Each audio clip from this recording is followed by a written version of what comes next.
우리는 지금 사순절의 여정을 걷고 있습니다.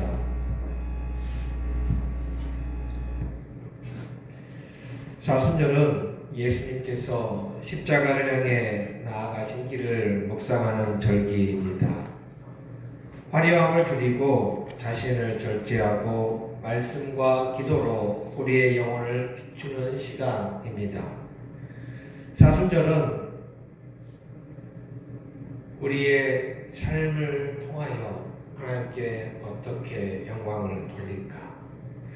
성경은 사순절의 영적 의미를 가장 잘 보여주는 장소로 광야를 제시합니다. 광야는요, 화려하지 않는 곳입니다. 눈에 보이는 그 어떤 보장도 존재하지 않습니다.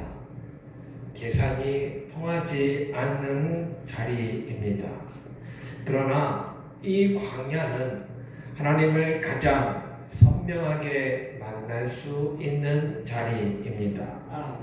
오늘 본문은 이스라엘 백성들이 광야에서 물이 없어 절망하던 사건을 기록하고 있습니다. 단순한 역사적 사건에서 그치는 것이 아니라 지금 이 시대를 살아가는 우리에게도 던져주시는 영적 질문입니다. 오늘 1절은 이렇게 시작합니다. 이스라엘 자손의 온 회중이 여호와의 명령대로 신 광야를 떠나. 여기에 아주 중요한 표현이 있습니다.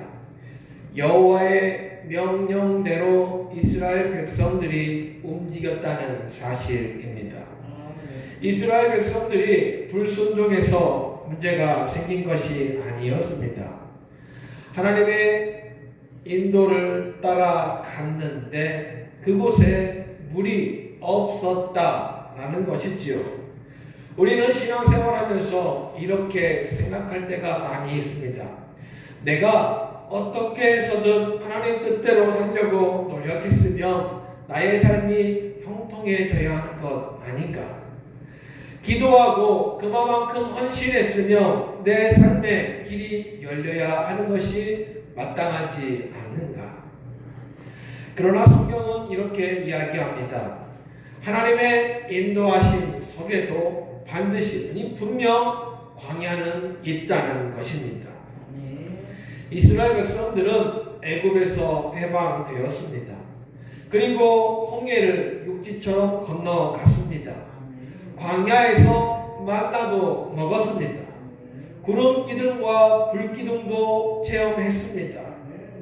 그런데도 여전히 목마름을 경험하고 있습니다. 구원은 시작되었지만 그것으로 끝나는 것이 아니라 구원은 어디까지나 성숙의 과정이라는 사실입니다. 이스라엘 백성들이 머문 르비딤은 시내반도 남부지방으로 추정하고 있습니다. 이 지역은 강수량이 매우 적은 건조지대입니다. 고대 사회에서 물은 생존 그 자체였습니다. 아니 고대 사회뿐만 아니라 요즘 세대에도 물은 생존과 직결됩니다. 작년이었던가요? 강원도 강릉에 물이 없어서 그 난리를 치지 않았습니까? 그 위에 속초는 물이 있는데 강릉에는 물이 없어요. 그래서 난리가 났었습니다. 수백만 명의 공동체에게 물이 없다는 것은 단순한 불편의 문제가 아닙니다. 생존의 위기였던 것이지요. 목말라 보셨습니까? 목이 마르면요 예민해집니다. 배가 고프면요 예민해져요. 두려움은 원망과 두려움을 낳습니다. 무엇인가 부족하게 되면 신뢰가 깨지게 되는 것이지요. 오늘 말씀을 보니까 이스라엘 백성들과 모세가 다투었다라고 말씀하고 있습니다. 이 단어는 법정에서 소송을 제기할 때 쓰는 단어와 동일합니다. 단순한 불평이 아니라 지도자를 고발하는 태도를 보였다는 것입니다. 그리고 결국 이런 질문에 이르게 되지요. 오늘 7절 마지막에 여호와께서 우리 중에 계신가 안 계신가? 이 질문이 오늘 말씀의 핵심입니다. 물이 없다는 문제가 아니라 하나님의 임재를 의심하는 것이 문제였습니다. 이스라엘 백성들만 그렇습니까? 우리도 마찬가지인 것 같습니다. 사업이 어려워질 때, 내 자녀의 길이 막힐 때, 내 건강에 문제가 생길 때, 기도했는데 응답이 없을 때, 겉으로는 신앙 고백을 하지만 마음 깊은 곳에서는 이런 질문이 나오지요. 하나님, 정말 나와 함께 하십니까? 어제의 은혜보다 오늘 문제의 크기에 더 집중하고 반응하는 우리의 모습을 보게 됩니다. 한 탐험가가 사막을 횡단하던 중에 길을 잃어버렸습니다. 가지고 있던 물이 다 떨어졌어요. 그리고 탈수 증세가 시작되었습니다. 한참을 헤매던 중에 멀리 있는 작은 오두막을 발견했습니다. 가봤더니 그 안에는 녹슨 펌프 하나와 작은 물병이 하나 있었습니다. 그 물병에는 이런 쪽지가 붙어 있었습니다. 이 물을 바로 먹지 말고 이 물을 펌프에 먼저 부으십시오. 그러면 깊은 우물에서 물이 나올 것입니다.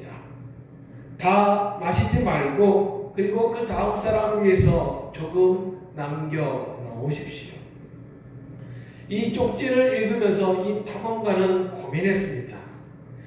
이 물을 그냥 한 번에 다 마셔버리고 길을 떠날까? 이 물을 마시면 잠시 생명은 연장할 수 있습니다. 그러나 이 물을 펌프에 부었는데 아무 일도 일어나지 않으면 완전히 끝나는 것이지요. 만약 내가 그 상황이라면 어떻게 하시겠습니까? 그냥 물을 다 마셔버리고 떠나시겠습니까? 아니면 이 쪽지에 써있는 그대로 그 물을 내가 마시지 않고 그 펌프에 부으시겠습니까? 한참을 고민하다가 이 탐험가는 결단했습니다. 물을 펌프에 붓고 손잡이를 열심히 흔들었습니다. 처음에는 아무 일도 일어나지 않았습니다. 그러나 조금 시간이 흐른 후에 깊은 곳에서 물이 올라오기 시작했습니다. 이 탐험가는 물을 충분히 마시고 자기가 가지고 온 그 그릇에 물을 다 담고 또 그 말대로 물을 남겨두고 길을 떠났습니다. 믿음은 어떤 것을 계산하는 것이 아닙니다. 믿음은 보장된 안전을 붙잡는 것이 아니라 보이지 않는 약속을 붙잡는 것입니다. 지금 이스라엘 백성들은 물병에 있는 물을 다 마셔버릴 것인가 아니면 펌프에 그 물을 부을 것인가 갈림길에 서 있었던 것입니다.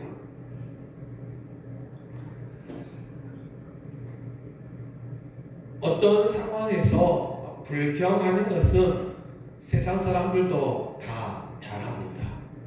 그런데 그 상황 속에서도 감사의 조건을 찾아서 감사할 수 있는 것은 아무나 할 수 있는 것이 아니지요.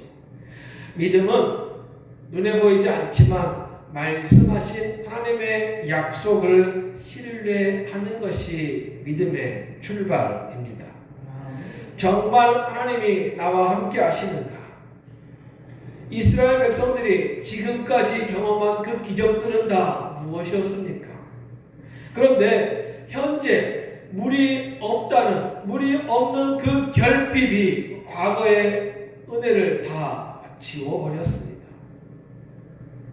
머리가 나빠서 그랬던 것이 아닙니다. 왜 하나님은 이스라엘 백성들에게 광야를 주셨을까요? 신명기 8장은 이렇게 이야기합니다. 너를 낮추시며 너를 시험하사 내 마음이 어떠한지. 광야는 하나님께서 우리를 버리신 장소가 아닙니다. 우리의 믿음이 그대로 드러나는 장소가 바로 광야입니다. 광야는 우리의 숨겨진 불신을 드러냅니다. 광야는 우리의 교만을 낮추게 하는 곳이 광야입니다. 광야는 우리의 시선을 하나님께로 돌리는 곳이 바로 광야입니다. 이스라엘 백성들이 애굽에서는 노예였습니다. 그런데 그곳에는 먹을 것은 있었습니다. 광야는 자유의 자리였습니다. 그런데 그곳에는 결핍이 있었습니다. 하나님은 노예로 있는 그 안전보다 믿음의 자유를 선택하게 하시는 것이지요. 물이 없자 이스라엘 백성들은 모세를 향해 돌을 들었습니다. 처음부터 돌을 든 것이 아닙니다. 나중에 가니까 이제 돌을 들었어요. 그런데 모세는요, 이스라엘 백성들을 향해 분노하지 않았습니다. 내가 만약 모세의 입장이라고 한번 생각해 보십시오. 화가 날까요? 안 날까요? 저거를 살려도 말어. 이런 고민하지 않겠습니까? 모세는 그 문제를 가지고 이스라엘 백성들과 다투지 않고 하나님께 가지고 나아갔습니다. 하나님, 이 백성을 어떻게 해야 합니까? 이 장면은 지도자의 영성을 보여줍니다. 시험의 자리에서 우리는 어디로 향해야 할까요? 사람을 향해서 분노해야 할까요? 환경을 불평해야 할까요? 아니면 하나님께 가지고 나아가야 할까요? 믿음은 문제 부재가 아니라 문제를 들고 하나님께 나아가는 태도가 있어야 합니다. 하나님은 오늘 말씀에 이렇게 이야기합니다. 내가 거기서 내 앞에 서리니 너는 호렙산 반석을 치라. 하나님이 반석 위에 계신다고 말씀하십니다. 고대 근동 문화에서 누군가 앞에 선다는 것은 심판받는 자의 위치에 있음을 말하고 있습니다. 이 장면은 어떻게 보면 하나님께서 심판받는 자리로 내려오시는 모습과도 같습니다. 모세가 반석을 힘껏 내리쳤습니다. 그러자 물이 나오기 시작했지요. 가장 단단했다고 생각하는 곳에서 생명이 흘러나오게 됩니다. 우리의 인생도 마찬가지이지요. 가장 단단하게 굳어버린 그 문제 자리에서 하나님께서 은혜를 터뜨려 주실 줄 믿습니다. 사도 바울은 고린도전서 10장에서 이렇게 선언합니다. 그 반석이 뭐라고요? 곧 그리스도라. 예수님은 십자가에서 맞으심으로 은혜를 흘려 보내주셨습니다. 십자가에서 그 창끝에 찔리심으로 생명의 길을 열어주셨습니다. 이 사순절은 그 반석 대신 예수 그리스도를 깊이 묵상하는 절기입니다. 내가 받아야 할 그 심판을 예수님께서 대신 받으셨습니다. 내가 마셔야 할 그 쓴 잔을 우리 주님께서 마셨습니다. 이스라엘 백성들은 광야에서 물을 경험했지요. 그것으로 불평이 끝났습니까? 아니요. 계속해서 불평합니다. 우리의 모습과 똑같아요. 그러나 하나님은 그때마다 여러 번 은혜를 베풀어 주셨습니다. 우리의 신앙의 여정도 마찬가지입니다. 우리는 자주 흔들려요. 너무 자주 흔들립니다. 그러나 하나님께서 우리와 함께 하십니다. 내 인생 앞에 어려움이 있다는 것은 하나님의 부재가 아닙니다. 시험 속에서 하나님을 더 깊이 알게 되는 것이지요. 우리 형준이가요, 가서 이야기해봤더니 우리 형준이는 평생 순천 포도나무교회를 떠나지 않겠답니다. 지금은 전북의 전주의 대학교를 다니지만 반드시 내려와서 순천에서 살 거고 교회를 떠나지 않겠다고 했습니다. 원망도 안 해요. 불평도 안 해요. 처음에는 너무 아파서 많이 울었답니다. 그렇지 않겠습니까? 뼈가 골절됐는데.